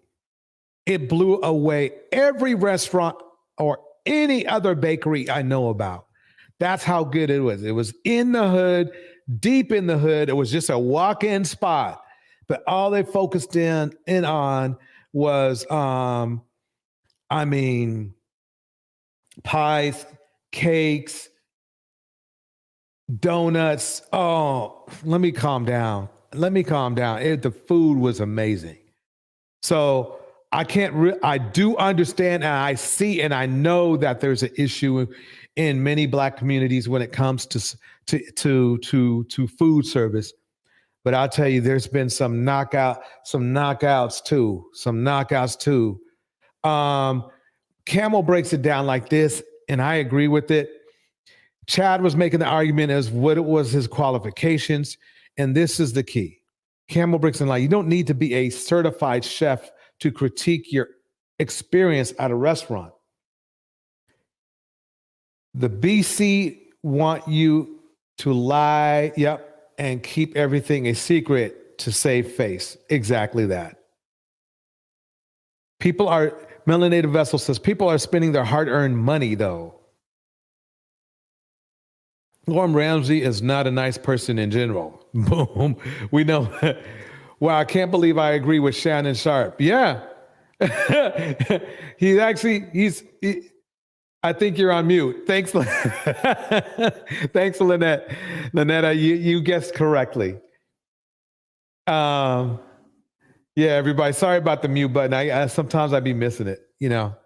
Anyway, let me keep it going. Here we go. You need a job, and sometimes that job, being customer service and being in the food industry, is all you can do. Ocho, I know me.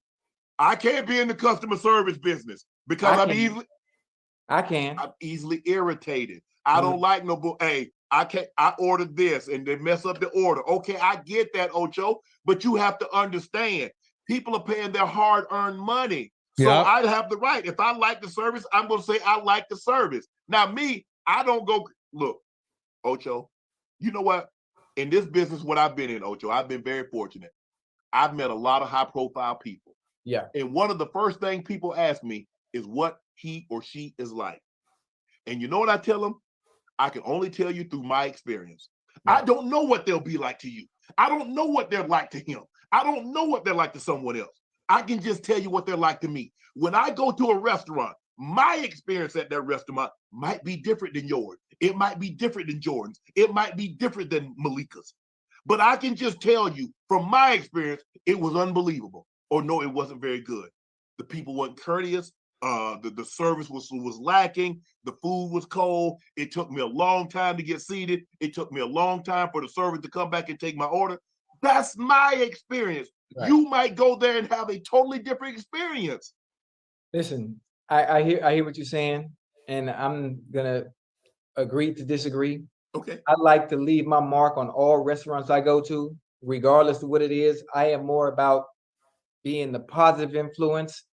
And when I leave those places and leaving my mark, and I don't want my mark to be that of what Brother Keith Lee is doing. Listen, I salute him to what he's doing and trying to let the people know about restaurants in Atlanta. The restaurants that I've been in Atlanta, that I've been to, have been just fine. Ocho, all of them but have you been do just realize fine. a lot of times, people have said their restaurant has been saved because he's giving them a positive critique. Huh? A lot of the restaurants said they have been able to remain in business because of the positive critique. So now, again, like I said, I don't have a problem tipping. A lot of times when I leave my room, I left money on the table today. I said, ma'am, I was at the table last night and I didn't get an opportunity to throw the stuff in the trash. I said, I left money on the table. It's yours if you clean it up. It might not have been her room, but I bet you would have then got that stuff off that table and threw it away. I got you. I'm a service type of guy. I'm just telling you. Keep the ginger ale flowing. Right. You keep the ginger ale flowing, your boy gonna break you off real nice. I'm just telling you how I am. I'm telling you how I am, how I understand what the people in the service industry have to go through. I understand the personalities, the people that they have to deal with time and time again for hours and hours at a time, stand on your feet, ordering, dealing with different personalities. You chose that job. Listen to me, and I can empathize with them, even though they chose that job. Maybe that's the only opportunity they have to make money. So I understand that. So I don't go in there. I never send food back. I don't care about the food being goddamn cold. I'm going to make your day at your job as easy as possible when I enter your staff. I mean, I understand what he's trying to say. He's trying to say he's an ambassador of goodwill, but that's not Keith's job. I mean, Keith is I still believe Keith is being an ambassador of goodwill. He's just as honest goodwill. You know, that's how I see it. Let's go on to the next one.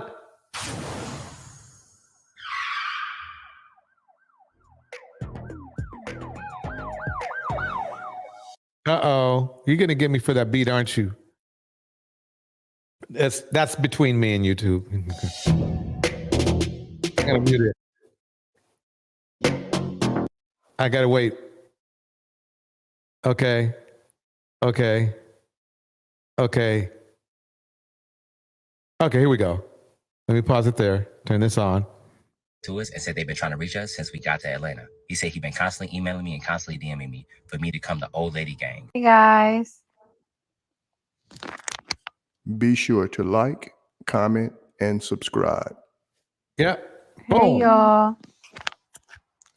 I don't think y'all could see me. This is from 9 Mag TV. Thank God y'all can Obviously, the other one was Unc and Chad. see me. Good. I'm happy y'all can't see me. I'm happy y'all can't see me. I'm happy. All right, y'all. So I just want to do this live because I find this very fucking fun. It's not a big deal, but I find this very fucking funny. So I've been seeing that that people been talking about this guy called Keith that he does restaurant review, and I'm like, who is that? Who is that? And then I'm starting to see that like he's doing reviews in Atlanta and everything. So I started. New Diamond breaks it down like this, as it goes as a very good analogy for restaurants and rating them. She goes, if you're bad in bed, I'm going to tell you. Ain't that the truth? You know, Camel breaks it down like this. Well, they don't have to worry about because the restaurants that treated Keith poorly, business has flopped. They don't need favors from Black people. Maybe, you know, Caucasian people will support them. Yeah, that's true. Yeah, that's true. Yeah, if you don't need business from us, then you know, somebody else might save you. Started getting into his reviews and all this bullshit and everything. So while I know that being a restaurant owner is a lot of hard work, and so many people have invested money in their restaurants, and people, you know, like this is their everything. But I always find this eating in Atlanta, it is such an event. And I always say this to my man, like I always say this, like it's something about the restaurants in Atlanta. I don't know, is it because I'm from New York, right? And I feel like in New York, people just love to make money. I feel like in Atlanta, it's always something. Like first thing first, right? I feel like Atlanta restaurants, they don't like to make money. I feel like they don't like people. They don't like their customers. They just don't fucking like it. First thing first, right? You could barely order in Atlanta restaurants. Like you go like, hey, I would like to make order. Oh yeah, we don't take orders. We don't take orders. it gets to the point that I literally have to name, like I have to tell like people that order food from me, like, can you just name drop my name? Because first, they don't do no pickup orders, they don't do deliveries, they just don't do shit. Second, Atlanta restaurants, right? They be closed on the most random shits. Like it's like you look at you go looking for a restaurant on Google, and it's like, oh, this shit look good. Oh, what do you mean? Y'all niggas is closed Monday through Wednesday, or they'll just have the most random days closed. Like, oh, they close on Tuesday, or like it's just the most random shit. Like it's like y'all motherfuckers don't like making bread. Like I don't fucking get it. I don't get it. And then with some Atlanta restaurants, I be noticing too that it's like it's either they open it's either they open too late or they close too early. Like motherfuckers be closing like at 6 o'clock, or will take a fucking will. It's just insanity, and it's always the food wait is so busy. It's so busy. Like I feel bad. No, okay. Let me keep going right there. That was funny though, but I can't. I didn't know she was like that. Anyway, here we go. Oh man, so as you guys know, we've been covering everything that's been going on. Okay, let me go forward. About a people, eat with them. If you want to know what they believe, where they come from, what they've been through, eat with them. If you travel and you want to know all about where you're at, eat the food they eat, because in the food they eat is their story.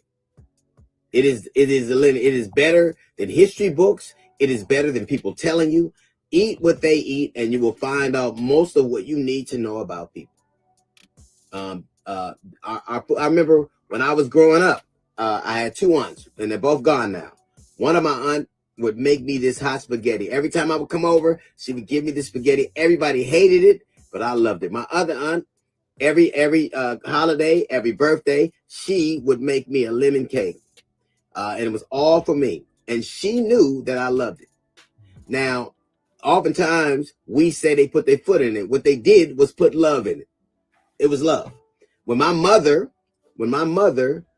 fed us, we could eat on anything. It was jelly jars to drink out of. It was plastic plates sometimes.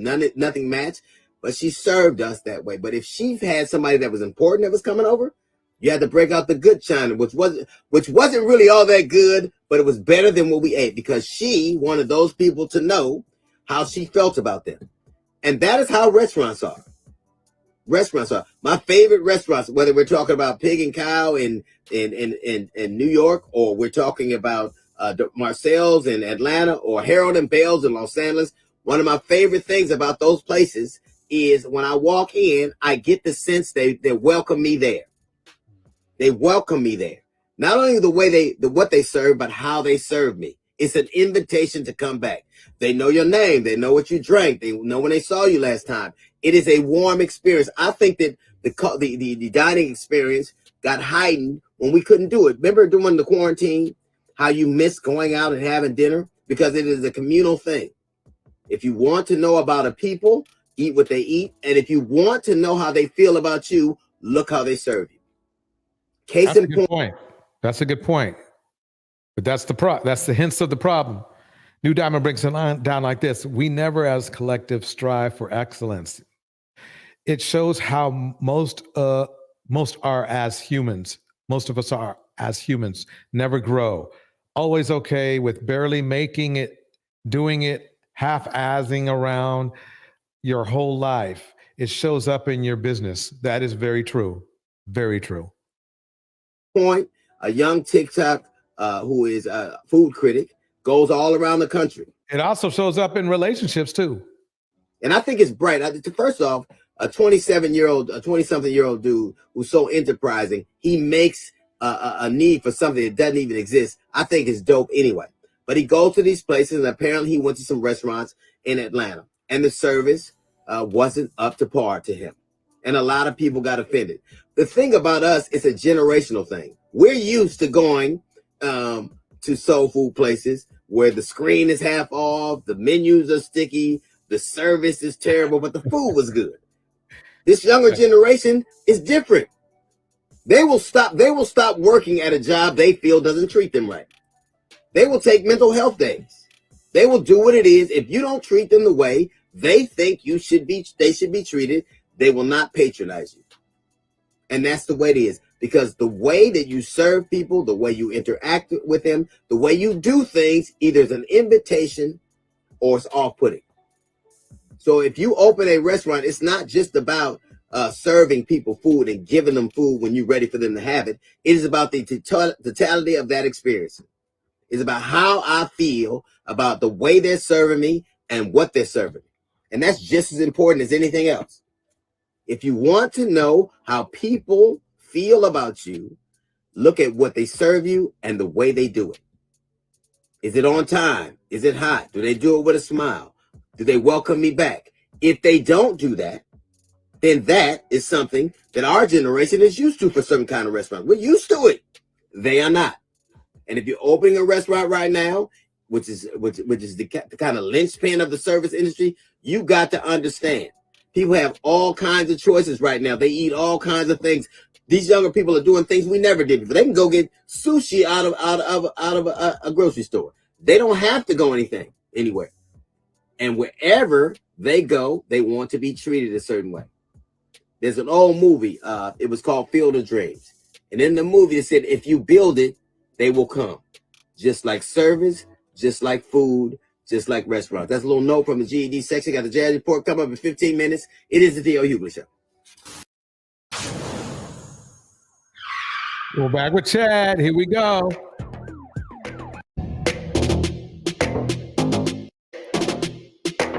Restaurant reviewer Keith Lee. I don't like the critiquing of our restaurants and having people and talking bad about our goddamn businesses and like, dude, you know how hard it is, and I get it, for us. So at the end of the day, I'm just a foodie. I agree with you. I've been blessed enough to be in this position. But then in return, I want to ask you, what are your qualifications to have this firm stance on this topic? Because to me, this seems like your first time ever seeing me. What y'all doing today? Twin Peaks. Hey, they don't have no Twin Peaks in Cincinnati, man. They don't have no Twin Peaks in Cincinnati. Be sure to like, comment, and subscribe. 9 Mag, once again, make sure you hit that click. Here we go.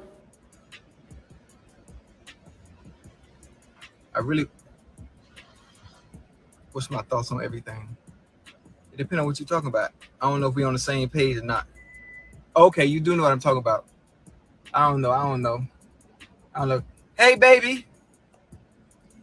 Hey, G. G, where you at? Is one in Blue Ash? Wait, we got a Twin Peaks in Blue Ash? Baby, what's up, baby? Come get on my live. Come get on my live and tell him how you got on my head about Keith Lee, baby. Hey, my daughter got me together. My daughter texted me, right? My daughter hit me like, listen, we team Keith Lee over here. I say, damn, baby. You doing your daddy like that? Well, you know what, but when your daughter gets you together, yeah, you ain't gonna win that. You ain't gonna win that. Don't forget to hit the like. Thank you, Miss RV. Lynetta breaks it down like this. No, Gladys Knight's restaurant wasn't expensive at all. The food was just underwhelming for a 2-hour wait. Yeah, that's a long time to wait for something that's just not kicking, you know? So, yeah, I couldn't agree more. I couldn't agree more. Here we go. Oh, Legs was there too. Okay, let's keep it going. Baby, get on my live. Make sure put your bonnet on too. Get on live. Tell the people how you got on my head. Jumped on my head quick. I got that text message quick. We team Keith Lee. Well, what about me? I'm your daddy. Nah. And I gotta get some Jamaican food. I'm starving. Rock steady Jamaican, what do you want? Yeah. I'd like to place an order for 2 large oxtails and a side. No more oxtail, man. No more oxtails? That's what I said. Something wrong with your ears, man? Hey, bro, you ain't gotta be that. Dang. Rock steady Jamaican, what do you want? Hello. God is good. I would like to place an order for me and my family. Oh my God, Bumbleclot. Is this Keith Lee? I'm so glad you recognize me, but we are regular people. We are not celebrities. Oh, praise Jah. We've been waiting for you, Keith. We've been waiting for you. I just want to place an order for 2 large oxtails and 2 sides of plantain.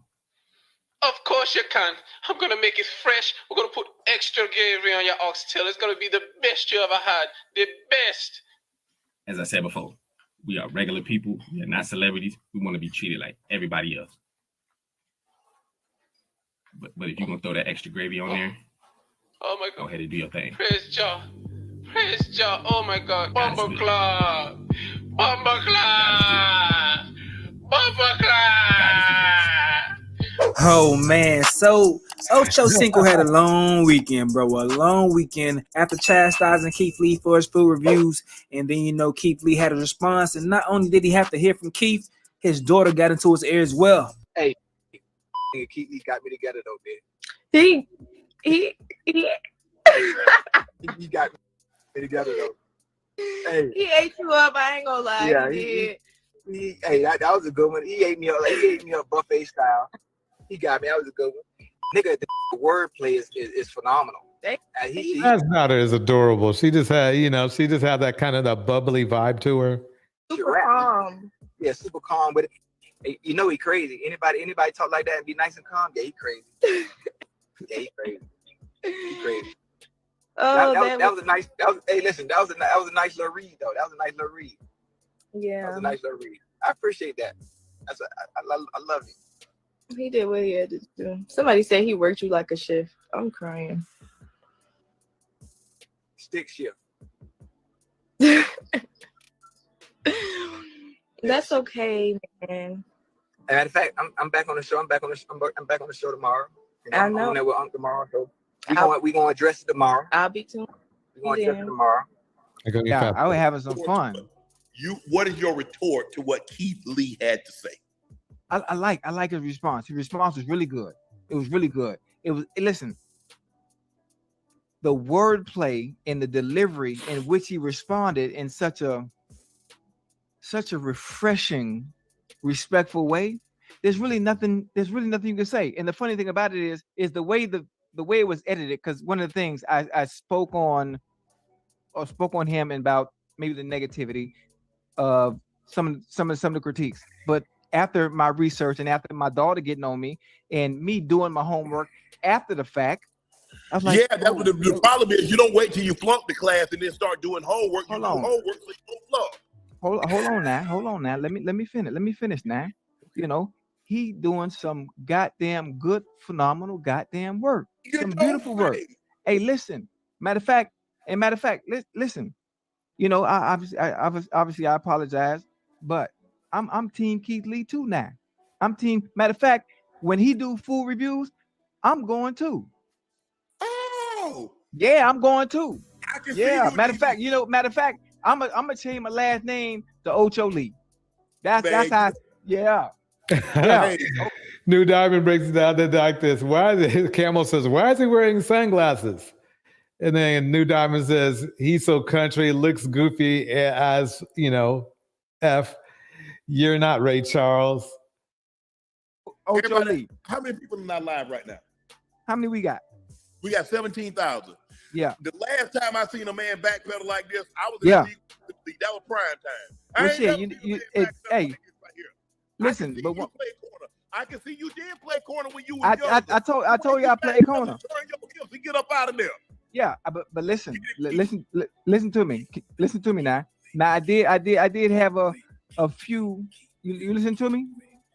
I heard from Ocho, and I'm gonna keep it G, dog. I think it comes down to this right here. The man just trying to be as good of a person as he could be, especially with his platform. He's trying to do his best to stand up for people. I think he just went into a situation, like you said, without doing no homework, and spoke too soon. If he did his research, I don't see how you could look at homie and try to shit on what Keith Lee doing. I'm glad the situation resolving itself like that, but damn, when he realized his daughter wasn't on the side, I know he really was sweating in that thing, but it is what it is, though. The big homie Ocho just came from a place of ignorance, and he got the information he needed to clear all that up and hey, he teamed Keith Lee as well. Now, I keep seeing people say things like this. Keith Lee was never the villain, Mr. Chime Time was. His reviews are the honest truth. I'm just hearing about this dude, man. Check him out. Reviewing the empanada lady in Baltimore, Maryland.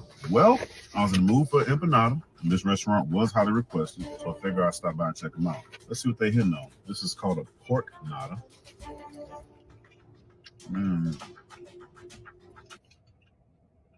Okay.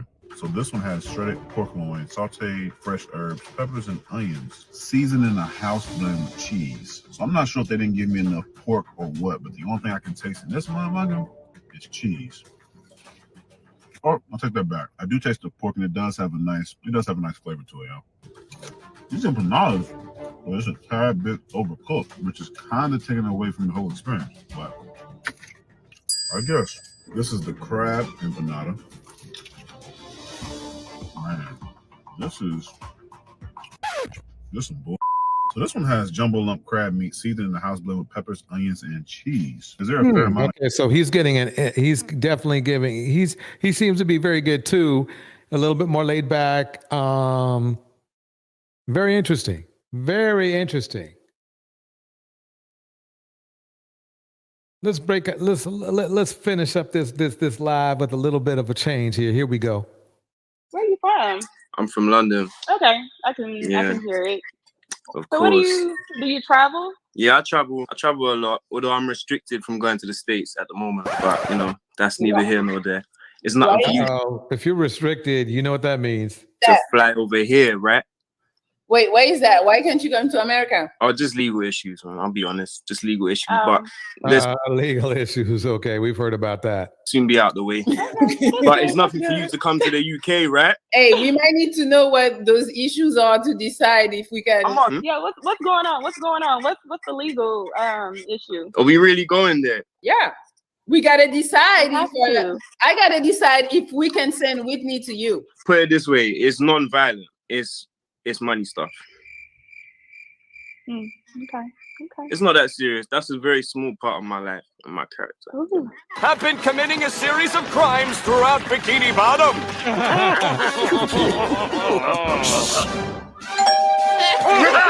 I mean, So, okay, let me pause right there. I'm not going to do the Lapeef thing tonight.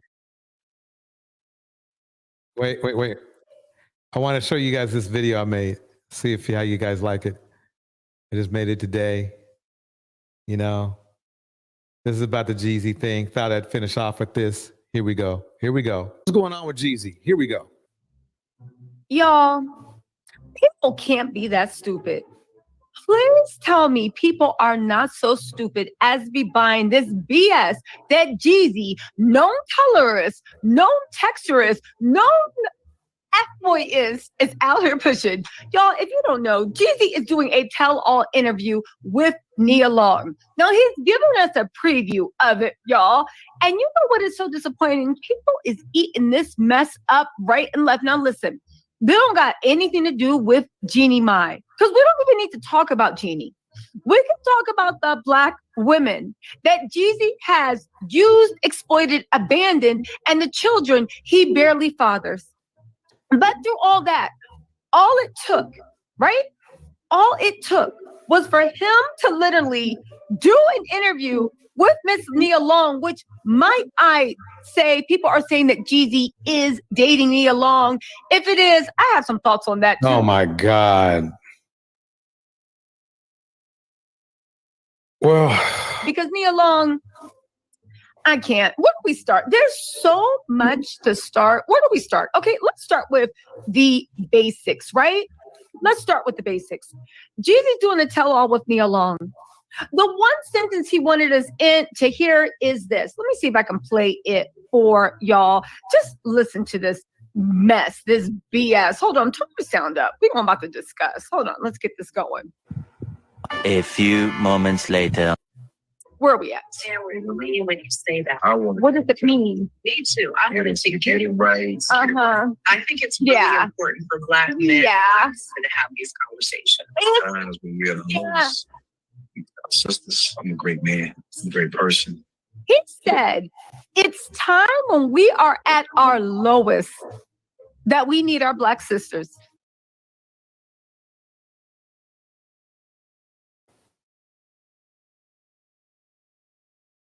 I want to take care of your rights. I think it's really important for Black men to have these conversations. Times when you're at the lowest, sisters, I'm a great man. I'm a great person. He said, it's time when we are at our lowest that we need our Black sisters. What? Bro, what are you talking about, man? Jeezy's full of shit. He's left numerous women behind with kids. He made a point of leaving this woman, Jenny Mai, his preference, along with the kid. This dude is exactly why the Black community is what it is.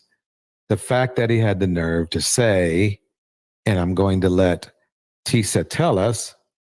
He said, it's time when we are at our lowest that we need our Black sisters.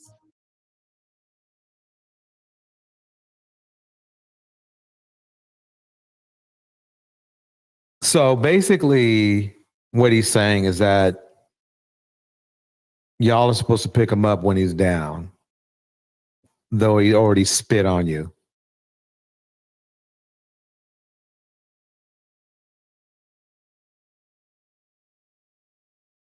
That's pretty disgusting when you think about it. Yes, he did, but he represents a large portion of the Black male population. I guarantee you a lot of Black men think just like he does. He just gave away that what he thinks about Black women. What he needs to do is take the extra time he has right now and focus on taking care of his kids, but he doesn't do that. Oh, people from the dusty and dumb brigade is rallying behind it. Let me tell y'all something, right? Jeezy ain't nothing but a salesman. The same way he was moving weight and pushing snow through the community, literally exploiting and poisoning the community. You can glamorize it all you want. That's what he was doing. He was moving weight through the community, exploiting and poisoning the community for his own financial benefit. And you can admire if you want. Oh, yeah, that's right. He was a drug dealer too. Yep. What a pillar of the community. But listen, at the end of the day, he has finally dipped in to the last play that every Dusty in America does. It's now when you're at your lowest, you need your Black women standing by you. And all these pick-me-shers are like, yeah, because you finally think you up next. It's at your times when we're at our lowest, we need our Black sisters, and y'all somehow, not y'all, right? But the dummies in the back somehow are like fighting to get that gold star on their forehead. Remember, this is after their long-winded speeches about not needing Black women, wanting to date out, seeing that other cultures of women are better choices for them, them making it clear that they are not going to protect Black women at all. Get your food! If you say one more thing, I'm gonna knock you out. Oh my God, I said one more thing, I'm gonna knock you out. All that other stuff, and then he has the nerve to say, let me bring it back. Where are we at? When you say that. What does it mean? Me too. I want to take care of your rights. I think it's really important for Black men to have these conversations. Times when you're at the lowest, sisters, I'm a great man. I'm a great person. He said, and he's delusional. He said he's a great man and great person. There's nothing in his past that says that.